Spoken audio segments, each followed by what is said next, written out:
kushinda hili. Umenipima, umenijaribu na umeona naliweza hili.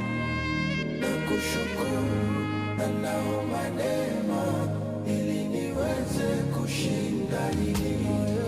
Ninakuomba unilindie imani yangu kwako, matendo yako yajirudie pindi nikitaka kukata tamaa. Mana maumivu nayopitia yanachoma